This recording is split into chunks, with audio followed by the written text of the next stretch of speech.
Hay libros que fueron escritos para iluminar y otros escritos para ser ocultados, porque dicen demasiado, porque muestran lo que no se debe mostrar. Y entre todos esos textos que la historia quiso borrar, hay uno que se resiste al olvido, uno que no fue escrito para su época, sino para el futuro, uno que habla de gigantes, de seres que descienden del cielo, de portales ocultos, y de una humanidad alterada desde el origen. Ese libro es el libro de Enoc, un texto tan peligroso que fue eliminado de casi todas las Biblias, tan detallado, que parece más una crónica científica que una profecía, tan extraño, que algunos creen que no fue inspirado por Dios, sino dictado por seres no humanos. Hoy, en narraciones extraordinarias, no vamos a leer a Enoc como mito, ni como parábola, ni como poesía antigua. Vamos a leerlo como lo haría un investigador de lo oculto, como un arqueólogo de lo imposible, como alguien que se atreve a decir que lo sobrenatural puede haber sido tecnología mal entendida. Prepárate para cruzar el umbral. Capítulo 1. El llamado. Todo comenzó, dice Enoc, una tarde cualquiera. Él estaba solo, en el campo, rezando, meditando, y entonces ocurrió. Los cielos se abrieron, y un gran viento descendió. Fui elevado entre la tierra y el cielo. No dice que soñó, no dice que fue una visión, dice que fue levantado, físicamente. Hoy podríamos imaginarlo como una especie de rayo tractor, un campo antigravitatorio, una tecnología que él no podía entender, pero que describió con las únicas palabras que tenía. Y así fue llevado a los cielos, no al cielo como lo entendemos hoy, sino a un lugar suspendido, una estructura, una casa, un espacio con forma, materiales y una atmósfera controlada. Capítulo 2. La casa de cristal y fuego. Y fui conducido a una casa hecha de fuego, pero ese fuego no quemaba. Las paredes eran como cristal brillante y el suelo como obsidiana. Piénsalo un momento, una casa hecha de fuego, que no quema. ¿No suena eso como una nave iluminada por dentro, con superficies pulidas y materiales sintéticos? El fuego, para Enoc, era la forma más intensa de luz que conocía. Pero este fuego no calienta, solo brilla. Y dentro de esa estructura, esa nave quizá, Enoc ve un trono. Capítulo 3. El ser de luz. Vi un gran trono elevado, transparente como cristal, y sobre él un ser cuya luz no podía mirar. Enoc no dice que tenía alas, no dice que llevaba una corona, no lo describe con los adornos clásicos de un ángel. Lo que ve es una figura luminosa, tan brillante, que no puede ser observada directamente, y eso nos lleva a pensar en una entidad energética o una presencia proyectada, una forma de inteligencia que no tiene cuerpo. ¿Holograma? ¿Ser de luz? ¿Conciencia pura? Sea lo que sea, Enoc queda atónito. Y entonces comienza el verdadero viaje. Capítulo 4. Los que bajaron del cielo. Enoc es devuelto, pero ya no es el mismo, y lo que presencia después cambia la historia para siempre. Y vi cómo descendieron del cielo 200 seres. Se establecieron en el monte Hermón. Eran altos, resplandecientes, y enseñaron a los hombres todo tipo de secretos. Se hacen llamar los vigilantes. Pero no vinieron a observar, vinieron a intervenir, y lo primero que hicieron fue enseñar. Capítulo 5. El conocimiento prohibido. Los vigilantes enseñaron metalurgia, cosmología, magia, herbolaria. Le mostraron al ser humano conocimientos que no debía tener todavía. ¿Te suena conocido? Es el patrón clásico de los mitos de los dioses que bajan del cielo y le entregan a los humanos fuego, agricultura, escritura, tecnología, Prometeo, Quetzalcóatl, Osiris. Pero aquí, Enoc es claro, no eran dioses, eran seres brillantes, venidos de lo alto, y su enseñanza no fue gratuita. Capítulo 6. El experimento genético. Y tomaron esposas entre las hijas de los hombres, y les nacieron gigantes. Aquí comienza lo que podríamos llamar la rebelión genética. Los vigilantes no solo enseñaron, se cruzaron con los humanos, y de esa unión nacieron seres que no eran ni completamente humanos, ni completamente de ellos. Los llama Nefilim, seres enormes, violentos, fuera de control, una generación de híbridos que desataron el caos en la Tierra.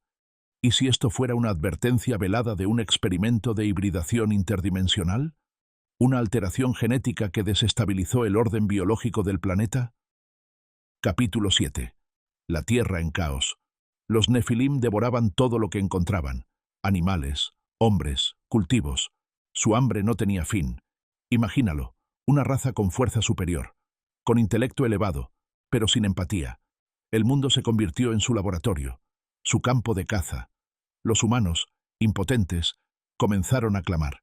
Y sus gritos, dice Enoc, fueron escuchados por los seres que estaban por encima incluso de los vigilantes.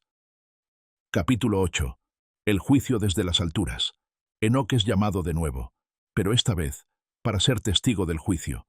Y los Altísimos dijeron: los vigilantes han roto las reglas, han alterado la creación, han mezclado lo que no debía mezclarse. Los castigos no se hacen esperar. Los Nefilim serán destruidos, los vigilantes encerrados, y la humanidad limpiada. Capítulo 9. El diluvio como reinicio.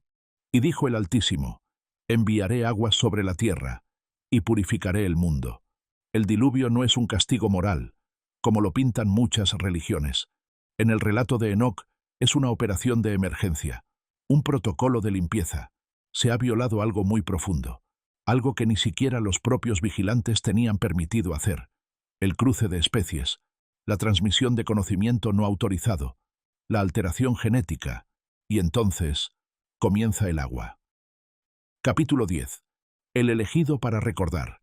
Pero Enoc no muere. Mientras la humanidad es arrasada por las aguas, él es llevado a un lugar seguro. No un arca, una dimensión distinta, una sala, una biblioteca viviente. Allí recibe una tarea. Escribe todo lo que has visto, para que en el futuro, cuando llegue el tiempo, los hombres lo entiendan. Capítulo 11. Los 7 cielos. Aquí, el relato se vuelve aún más extraño. Enoc es conducido a través de 7 niveles del cielo. En cada uno ve estructuras, criaturas, energías. Habla de puertas por donde entran y salen el sol y la luna. Habla de ciclos. Habla de relojes celestes. Parece un mapa astronómico. Pero hay algo más. Habla de portales, pasajes entre mundos, entre dimensiones, entre tiempos. ¿Está viendo agujeros de gusano? ¿Puntos de salto? ¿Conexiones interplanetarias? Capítulo 12. Tecnología viva. En uno de los niveles, Enoc es llevado a un lugar con ríos de fuego que fluyen como metal líquido. Y vi máquinas que rugían como truenos y seres que las operaban. Y no eran hombres. ¿Una central energética? ¿Un reactor? Describe componentes, mecanismos, ritmos. Y repite algo muy llamativo. No comprendía lo que veía, pero dentro de mí lo entendía. Capítulo 13. La mente activada.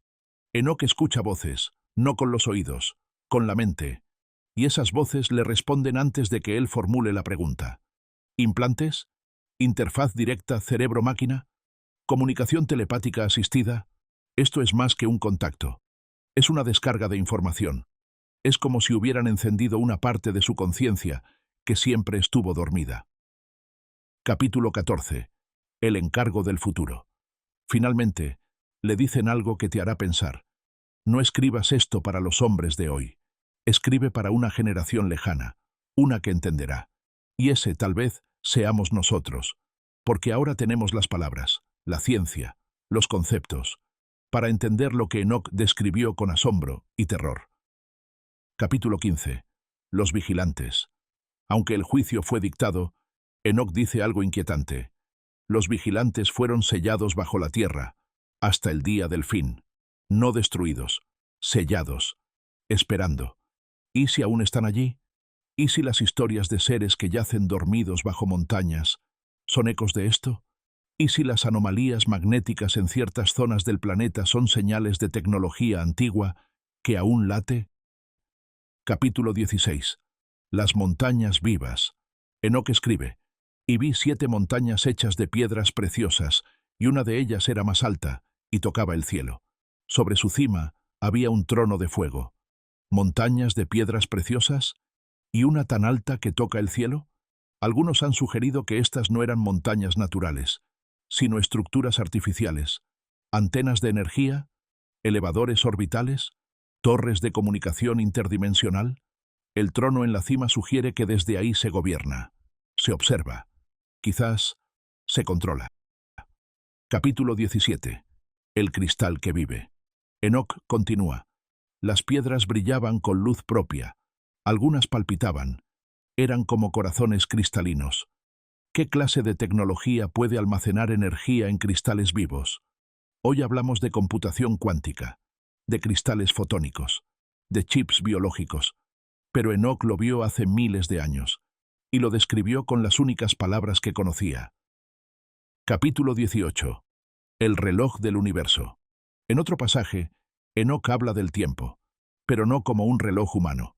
Dice, vi el tiempo plegarse, y cada mundo tenía su ciclo. Vi relojes que giraban en direcciones opuestas y estaciones que no eran nuestras. Esto parece una observación de relatividad temporal, una conciencia de que no todos los lugares del universo tienen el mismo flujo de tiempo, algo que hoy apenas comprendemos con la física teórica. Pero Enoc lo presenció y lo registró. Capítulo 19. La biblioteca sellada. Y me mostraron una sala donde estaban los registros de todas las civilizaciones, en rollos de luz, en formas vivas, y me dijeron, esto no debe ser abierto hasta el día señalado. Una biblioteca viviente, contenedores de memoria, ADN como archivo, tecnología orgánica que almacena datos del universo, y si en algún lugar, físico o etérico, aún existe esa sala, ¿qué pasaría si alguien lograra acceder a ella? Capítulo 20. La advertencia final. Antes de que Enoc cierre su relato, hay un momento sombrío, una profecía, y vendrá un tiempo donde los hombres verán los cielos abrirse, y cosas brillantes descenderán, y hablarán en nombres que no entenderán, y el mundo será dividido entre los que recuerdan y los que niegan. ¿No suena eso muy actual? ¿A un despertar masivo? ¿A un contacto venidero? ¿A una revelación tecnológica y espiritual al mismo tiempo? Capítulo 21. El regreso del conocimiento perdido. Enoc parece sugerir que llegará el momento en que todo lo oculto será restaurado, que los vigilantes, o sus descendientes, volverán, que los humanos recordarán su origen estelar, y que habrá una lucha entre el olvido y el recuerdo. Y tú que estás escuchando este podcast ahora mismo, ¿en qué lado estarás? Capítulo 22. ¿Quién era Enoc realmente? Aquí viene una de las preguntas más inquietantes. ¿Era Enoc un profeta? ¿O era algo más?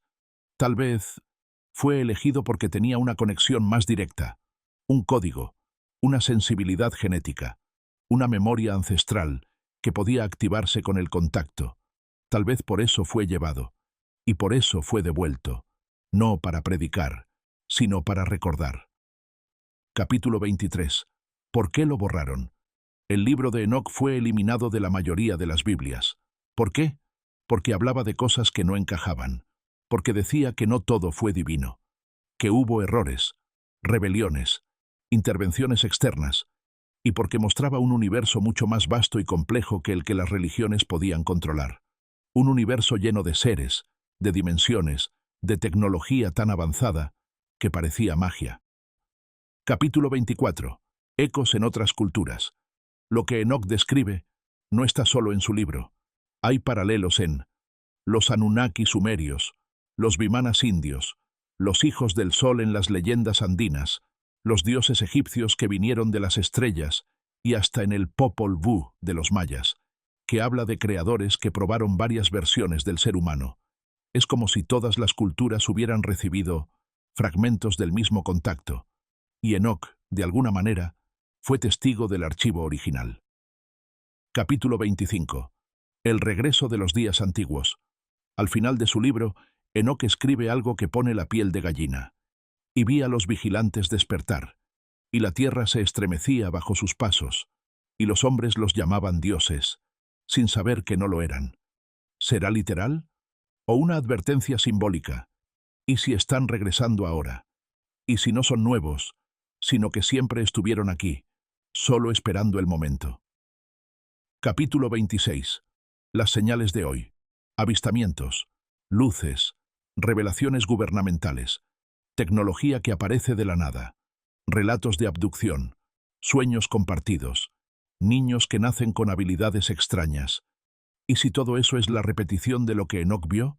¿Y si los portales ya se están abriendo otra vez? Capítulo 27.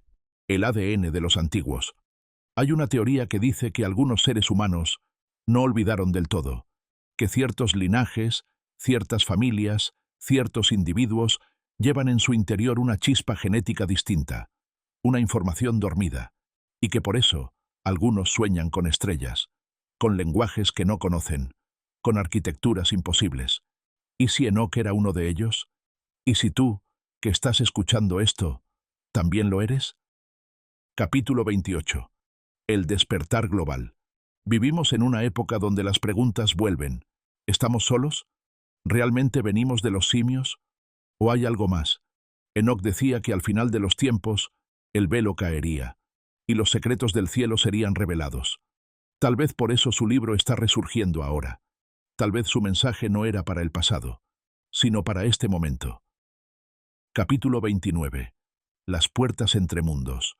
Una de las partes más misteriosas del libro de Enoch es cuando describe puertas en los cielos, portales, ciclos, entradas y salidas, y cada estrella entraba por su puerta, y cada una tenía su nombre, su guardián y su propósito. No suena como una metáfora, suena como una red de tránsito estelar, un sistema organizado que conecta realidades, y que solo puede ser usado por quienes conocen sus códigos. ¿Qué pasaría si estas puertas aún existen? ¿Qué pasaría si alguien está tratando de abrirlas? Capítulo 30. Los que recuerdan. Enoch fue testigo, pero también fue guardián. Guardó lo que vio, lo escribió y lo ocultó, pero dejó pistas, porque sabía que en algún momento otros como él despertarían, otros que verían las señales, que escucharían el llamado, y que no tendrían miedo de mirar hacia arriba y decir: yo recuerdo. Capítulo 31. La reaparición del libro. El libro de Enoch fue encontrado, siglos después, en Etiopía, completamente intacto. Era como si hubiera sido protegido fuera del tiempo, traducido, preservado, escondido. ¿Quién lo guardó? ¿Quién evitó que desapareciera como tantos otros textos? ¿Y por qué, justo ahora, vuelve a estar en nuestras manos? Capítulo 32. Enoch y el lenguaje del futuro. Hay pasajes del libro que, si los lees en su idioma original, parecen estar escritos en códigos. Hay ritmos, secuencias, palabras que suenan como fórmulas. ¿Y si el libro de Enoch no solo guarda historias, sino claves? ¿Y si hay información cifrada, esperando ser leída con tecnología moderna, como si su verdadero contenido estuviera oculto bajo las palabras? Capítulo 33. La última advertencia. Vendrán días donde lo alto será bajo, y lo oculto será evidente, y los que tengan ojos verán, pero pocos lo creerán. Es una de las frases más inquietantes del texto. Describe un mundo invertido, donde las cosas estarán a la vista, pero ignoradas, donde el misterio será tan visible que parecerá invisible, y donde solo los que recuerdan podrán actuar. Capítulo 34. ¿Estamos repitiendo la historia? Los vigilantes enseñaron conocimiento sin sabiduría, tecnología sin ética, poder sin compasión, y eso destruyó al mundo. ¿Te suena familiar? Hoy creamos inteligencia artificial, manipulamos el ADN, controlamos el clima, pero ¿estamos preparados? ¿O estamos repitiendo el mismo error en otro ciclo? Tal vez por eso Enoch escribió lo que escribió, no como una historia del pasado, sino como un espejo del presente. Capítulo 35. El regreso del maestro oculto. Hay una teoría más, una que pocas veces se menciona, que Enoch nunca murió, que fue llevado por completo, cuerpo y alma, transformado, y que regresará, no como un anciano, sino como un portador de claves, como un símbolo viviente de lo que fuimos y de lo que podríamos volver a ser. Capítulo 36. La humanidad como experimento. Si los vigilantes eran científicos, si los nefilim eran híbridos, y si Enoch fue el cronista, entonces la humanidad ha sido parte de algo mucho más grande. Un experimento, una historia con múltiples actores. Y nosotros estamos en el próximo capítulo. La pregunta es, ¿seguimos siendo observados? ¿O esta vez nos toca actuar? Capítulo 37. El retorno de la memoria. Cada tanto, algo se activa. Un libro olvidado aparece. Una palabra antigua resuena. Una imagen nos estremece sin explicación. Y sentimos que ya hemos estado aquí, que ya conocíamos esto, que hay algo en nuestro interior, que siempre lo supo. Eso, amigos, es la memoria. Y el libro de Enoc puede ser su llave. Capítulo 38. El lenguaje universal. En uno de sus pasajes más desconcertantes, Enoc dice, «Y escuché una lengua que no conocía, pero que comprendía en lo profundo de mi ser, y respondía a mis pensamientos, sin hablar palabra alguna». Esto no es poesía, es descripción directa, comunicación telepática, traducción mental, un lenguaje universal que no usa sonidos, sino conciencia. Hoy en día se estudia esto bajo la idea de interfaces cerebro-máquina o de inteligencia no verbal, pero Enoc lo vivió hace milenios. Capítulo 39. El tiempo ya no es tiempo. En el último tramo de su relato, Enoc dice que el tiempo comenzó a plegarse, que las imágenes del futuro se superponían al presente, y que entendió que no había uno solo ahora, sino muchos, solapados, paralelos, y que el ser humano estaba atrapado en uno solo, por elección o por olvido. Esto no es espiritualidad. Esto es una visión cuántica del tiempo. Lo que Enoc vio, lo que tocó y lo que escribió, podría estar hablándonos desde múltiples realidades. Capítulo 40. La última sala. Enoc es llevado a una última sala. No hay fuego, no hay seres brillantes, solo silencio. Y en el centro, un espejo. Allí ve su rostro, pero también ve otros rostros, vidas pasadas, posibles, simultáneas, y entonces escucha, todo lo que fue será, y lo que será, ya ha sido, recuerda, y con eso, lo devuelven. Capítulo 41. El regreso a la tierra. Enoc regresa. No hay testigos. Nadie cree su relato. Y lo que escribe, lo esconde, pero deja un mensaje codificado, una semilla de memoria, un llamado al futuro. Y ahora, milenios después, estás escuchándolo. Tal vez no sea casualidad. Enoc no fue un profeta, fue un testigo. No hablaba en parábolas, hablaba en la única forma que su mente antigua podía procesar lo imposible. Lo que vio, naves, luces, estructuras, portales, genética, máquinas, no era un sueño, era un contacto.